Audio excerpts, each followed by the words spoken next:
Welcome to Justinian law chamber viewers. آج ہم جس ٹاپک پہ ڈسکشن کریں گے وہ کانسٹیٹیوشنل ہسٹری کا لیڈنگ کیس ہے Asma Jilani versus government of Punjab and others. کہ یہ کیس جو سپریم کورٹ کے اندر رپورٹ کیا گیا 1972 کے اندر، اس کیس کی ہسٹری کیا تھی، اس کیس کا جو سٹارٹ ہوا وہ کہاں سے ہوا، اور آسما جیلانی کون تھی، اور اسی طرح ایک دوسری پٹیشن جو فائل کی گئی تھی وہ کن کی طرف سے فائل کی گئی تھی، وہ کون تھے، یہ سارا ہم آپ کے سامنے رکھیں گے. سب سے پہلے میں آپ سے جو ہسٹری ہے وہ اس کیس کے سٹارٹ ہونے سے پہلے کہ کیا ہوا کیا تھا. اس طرح ہوا تھا کہ پریزیڈنٹ آف پاکستان اس وقت فیلڈ مارشل محمد ایوب خان، انہوں نے ایک لیٹر لکھا اس وقت کے آرمی چیف جو ہیں جو یحییٰ خان، جن کو لیٹر لکھا. لیٹر کے اندر انہوں نے کچھ حقائق لکھے کہ ملک کے اندر سول انتظامیہ اور پولیٹیکل انسٹیبلٹی کی وجہ سے ملک کے اندر عدم استحکام ہو گیا ہے. تو کیونکہ آرمی ایک ایسا ادارہ ہے کہ جو ملک کے انٹرنل اور ایکسٹرنل دفاع کا ذمہ دار ہے، جس کی وجہ سے انہوں نے یہ ملک کی موجودہ صورتحال کے پیش نظر کہ آپ ملک کی انسٹیبلٹی کا کنٹرول سنبھالیں. یہ لیٹر جب لکھا گیا، لیٹر لکھنے کے بعد یہ لیٹر لکھا 24 مارچ 1969 کو. اس کے بعد اس لیٹر کے بارے میں جو ریڈیو پہ نشر ہوا 1969 میں ہی نیکسٹ ڈے جو تھا 25 مارچ کو. پھر اس لیٹر کو آگے جو ریڈیو پاکستان پہ نشر ہونے کے بعد انہوں نے اس کے اندر تمام حالات واقعات جو مندرج تھے ان کا ذکر کرتے ہوئے، اب اس میں جو گراؤنڈز تھے، گراؤنڈ یہ تھے کہ سول انتظامیہ کا انہوں نے کہا کہ civil administration and constitutional authorities fail ہو چکی ہیں، اور ملک کو اس وقت ان حالات سے نکالنے کے لیے آرمی کو طلب کیا گیا، اور آرمی چیف کی یہ ذمہ داری ہے کہ ملک کے اندر جو ہے اسٹیبلٹی پیدا کی جائے. تو اس کے بعد جو مارشل لا کے حوالے سے وہ جو نافذ ہونے کی بات ہوئی، اس میں انہوں نے جو ڈکلیئر کیا وہ یہ ڈکلیئر کیا کہ کانسٹیٹیوشن 1962 کا جو تھا اس کو ابروگریٹ کر دیا گیا، اس کو سسپینڈ کر دیا گیا، اور اسی طرح نیشنل اسمبلی، پروونشل اسمبلی اس کو جو ہے وہ انہوں نے ڈیزالو کر دیا، اور باقی جو بھی کانسٹیٹیوشنل ادارے تھے ان کو سیز کر دیا گیا. اور اسی کے ساتھ ایک بڑی امپارٹنٹ کہ جی کورٹ کی حد تک اسپیسیفک آرڈر کہ جی کوئی ریٹ انٹرٹین نہیں ہوگی، اور کورٹ جو ہے وہ مارشل لا آرڈر کو چیلنج نہیں کر سکتی. یہ سینیریو جو ہے اس میں ڈسکس کیا گیا، اور یہ والی چیزیں جو اس وقت تھی یہ ان کو اس ہسٹری کے ساتھ ہم آپ کے سامنے رکھ رہے ہیں. اب جب یہ کچھ ہوا، کیونکہ جب ڈسکشن اس میں ہم آپ سے جو کر رہے ہیں اس میں بڑی امپارٹنٹ بات یہ ہے کہ یہ کیس جو سٹارٹ کیا گیا، اس کیس کی ہسٹری کے ساتھ میں اب آپ کو اس کی جو کیس کا جو ٹائٹل تھا وہ تھا Asma Jilani versus government of Punjab and others. یہ رپورٹ کیا گیا ہے، رپورٹڈ ہے 1972 سپریم کورٹ 139 پیج کے اندر. اب یہ سپریم کورٹ میں جب اس کو کے اوپر رپورٹ کیا گیا اس وقت ججز کی تعداد کتنی تھی؟ ججز کی جو تعداد تھی وہ 5 تھی. اس میں ہیڈ جو کر رہے تھے چیف جسٹس کر رہے تھے. چیف جسٹس جو تھے وہ عمود الرحمان، ان کے ساتھ جو ججز صاحبان تھے محمد ایوب علی، سجاد احمد جان، وحید الدین احمد اور صلاح الدین احمد. یہ 5 ٹوٹل جو ہے انکلوڈنگ چیف جسٹس یہ ججز اس کیس کو سن رہے تھے. اب اس کیس میں جو ایک بڑی امپارٹنٹ بات یہ تھی کہ اس کیس کے ساتھ جو اس سے پہلے ایک ڈیسیژن آیا تھا 200 ورسز اسٹیٹ.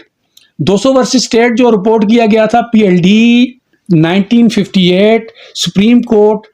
وہ 53 پیج. یہ جو ہے اس کیس کو، کیونکہ اس کیس کے بعد یہ پریسیڈنٹ تھا، اس پریسیڈنٹ کی وجہ سے اس کا حوالہ دے گئے جو لاہور ہائی کورٹ میں اور سندھ ہائی کورٹ نے جو آسما جیلانی کی جو پٹیشن تھی، اور اس کے ساتھ جو دوسری پٹیشن تھی جو مسمات زرینہ گور کی طرف سے، یہ 2 پٹیشنیں تھیں، ان دونوں پٹیشنوں کو خارج کیا گیا. اب جو سندھ ہائی کورٹ کے اندر جو پٹیشنز فائل کی گئی تھی وہ پٹیشن، کیونکہ یہ سپریم کورٹ کی جو رپورٹڈ ججمنٹ ہے اس سے پہلے ان کا ایک لٹیگیشن ایک راؤنڈ جو تھا وہ لاہور ہائی کورٹ کے اندر، جو پنجاب ہائی کورٹ اس وقت تھی اور دوسرا سندھ بلوچستان ہائی کورٹ کے اندر لیٹیگیشن ہوئی تھی. پہلی پٹیشنر جو تھی مسمات آسما جیلانی تھی, جو دوسری پٹیشنر تھی جو وہ زرینہ گور تھی. اب اس میں جو آسما جیلانی نے جو پٹیشن فائل کی تھی وہ ہیبیس کارپس کی پٹیشن تھی. یہ پنجاب ہائی کورٹ کے اندر انہوں نے فائل کی تھی اپنے والد کی ڈیٹینشن کے خلاف, جو ان کے والد تھے ملک غلام جیلانی, ان کی ڈیٹینشن کے خلاف. اور اسی طرح جو سیکنڈ پٹیشن فائل کی گئی تھی مسمات زرینہ گور نے اپنے ہسبینڈ کی جو مسٹر الطاف گور ہیں وہ کی گئی تھی سندھ بلوچستان ہائی کورٹ, اس وقت تھی ان کا نام یہ, کیونکہ سندھ اور بلوچستان کا اس وقت کامن یہ کورٹ وہ کام کر رہی تھی. یہ دو پٹیشنیں فائل کی گئی تھی. اب جب یہ دونوں پٹیشنیں فائل کی گئی, ان پٹیشن کا جو ڈیٹینشن جو چیلنج کی گئی تھی وہ مارشل لا ریگولیشن جو تھی 78/1971 اس میں ان دونوں کی ڈیٹینشن کو جو ہے وہ چیلنج کیا تھا. اب سندھ ہائی کورٹ نے جو ڈیسیژن جس پہ ریلائی کیا تھا وہ پریویس جو لٹیگیشن جو پریویس جو ڈیسیژن تھا 200 ورسز اسٹیٹ, اس میں انہوں نے یہ اس کیس کو انہوں نے بیس بنایا, اس پہ ریلائی کیا. اس کی ججمنٹ کی وجہ سے انہوں نے کہا کہ جو جورسڈکشن کا میٹر تھا وہ یہ تھا کہ جو removal of doubts order number 3 ہے 1969 کا, اس کے اگینسٹ جو ہے وہ کیونکہ باہر ہے کورٹ کے اندر آپ جو پٹیشن جو ریٹ پٹیشن جو ہے وہ انٹرٹین نہیں کی جائے گی, ریٹ پٹیشن کورٹ نہیں سنے گی. اس وجہ سے جو انہوں نے بار کی وجہ سے کہ جو ہائی کورٹ کے پاس سندھ ہائی کورٹ کے پاس اور پنجاب ہائی کورٹ کے پاس جورسڈکشن نہیں ہے, انہوں نے دونوں پٹیشن جو ہے وہ خارج کر دی. اب اسی کے ساتھ جب انہوں نے یہ کیونکہ 200 کا کیس تھا اس کے اوپر انہوں نے ریلائی کیا ہوا تھا, تو اس میں انہوں نے ایک جو تھیوری 200 کیس میں تھی وہ یہ تھی کہ کیلسن کی تھیوری تھی, کہ کیلسن کی تھیوری کو انہوں نے مد نظر رکھا کہ جی ایسے حالات واقعات وہ کیا ہوں گے جن حالات واقعات کو کیلسن کی تھیوری کی بیس پہ جو نظریہ یا ڈاکٹرین آف نیسیسٹی یا کیلسن کی جو نظریہ ضرورت کی تھیوری تھی اس کو بیس بنایا گیا, جس کی وجہ سے یہ پٹیشنیں دونوں خارج کر دی. جب یہ پٹیشنیں خارج ہوئی اس کے بعد انہوں نے پنجاب ہائی کورٹ کے فیصلے کے خلاف اور جو سندھ ہائی کورٹ یا سندھ بلوچستان ہائی کورٹ کا جو فیصلہ تھا اس کے خلاف انہوں نے یہ پٹیشن جو ہے سپریم کورٹ میں فائل کی. جب سپریم کورٹ کے اندر فائل کی گئی تو میں نے آپ کے سامنے وہ ججز کی تعداد کا ذکر کیا. وہ چیف جسٹس عمود الرحمان تھے, ان کے ساتھ جو 4 اور ادر ججز تھے, ٹوٹل 5 ممبران تھے. ان ججز نے اس پہلے والے کیسے جو پہلے والا فیصلہ تھا یا ڈیسیژن تھا 200 والا, اس کو انہوں نے وہ ختم کر دیا. اس کی انہوں نے کہا کہ وہ جو فیصلہ ہے وہ درست نہیں ہے. پھر اس کے اوپر انہوں نے اپنی جو فائنڈنگز دی. فائنڈنگز کیا تھی؟ فائنڈنگز یہ تھی کہ کیا یہ فیصلہ جو ہے وہ انٹرنیشنل لا کے تحت یہ جو کیلسن کی تھیوری ہے, کیلسن کی تھیوری کیونکہ میں بار بار آپ سے یہ ذکر کر رہا ہوں کہ کیلسن کی تھیوری کو انہوں نے سامنے رکھا کہ کیا کیلسن کی تھیوری جو ہے وہ نیچرل سائنس پہ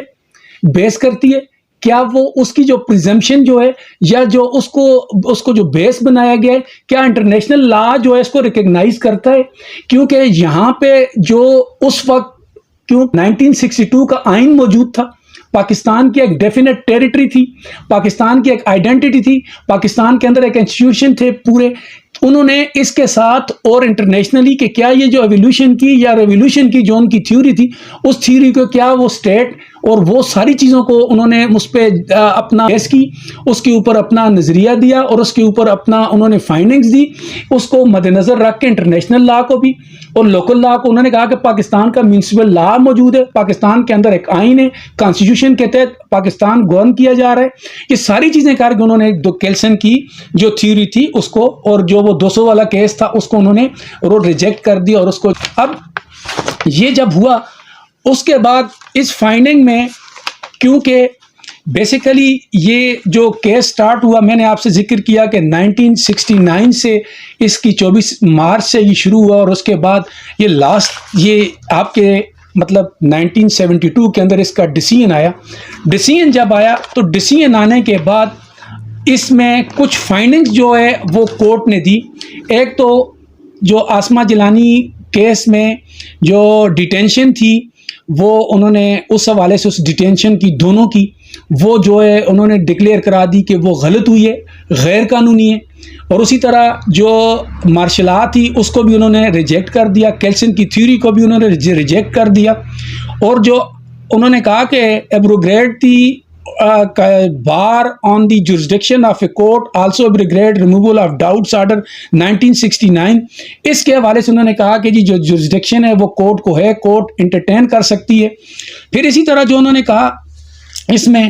بڑی امپارٹنٹ بات یہ تھی کہ انہوں نے جو یحییٰ خان کا جو ایکٹ تھا اس کو ایز اے یوزرپر کے طور پہ انہوں نے ڈکلیئر کروایا. اور اس میں جو انہوں نے, کیونکہ یہ ڈیسیژن جب ہوا یہ 1972 کے اندر ہوا, تو یہ ساری چیزیں ہم نے آپ کے سامنے رکھی کہ آسمہ جیلانی کا جو کیس وہ کہاں سے سٹارٹ ہوا, ان کے ساتھ جو دوسرا کیس تھا وہ کہاں سے سٹارٹ ہوا, پھر اس کے بعد اس کیس کو سندھ ہائی کورٹ یا سندھ اور بلوچستان ہائی کورٹ کے اندر, پنجاب کے اندر کیا ڈیسیژن ہوا, پھر اس کو سپریم کورٹ کے اندر چیلنج کیا گیا, سپریم کورٹ میں ان پہ کیا فائنڈنگز آئی, 200 کیس کے بارے میں سپریم کورٹ نے کیا اپنا ڈیسیژن دیا, 200 کیس کے بعد پھر جو ججز کی جو تعداد تھی وہ کتنی تھی. یہ ساری چیزیں ہم نے آپ سے شیئر کی, اور اس میں انہوں نے نیشنل لا کو, انٹرنیشنل لا کو, یہ ساری چیزوں کو مد نظر رکھ کے جو ہے اس میں اس کا پریویس جو فیصلہ تھا اس کو نل اینڈ وائڈ ڈکلیئر کر دیا. تو یہ ویورز ہم نے آج آپ سے جو ڈسکشن کی یہ آسمہ جیلانی کیس کے حوالے سے کہ آسمہ جیلانی کا کیس کیا ہوا تھا, کب سٹارٹ ہوا تھا, اس میں مارشل لا جو ریگولیشن تھی یہ کیا تھی, یہ کب ہوئی تھی, اس میں پھر یہ ساری چیزیں ہم نے آپ سے ڈسکس کی ہیں. تو انشاءاللہ تعالی ملتے ہیں اگلے پروگرام تک, کی اجازت دیجیے. السلام علیکم.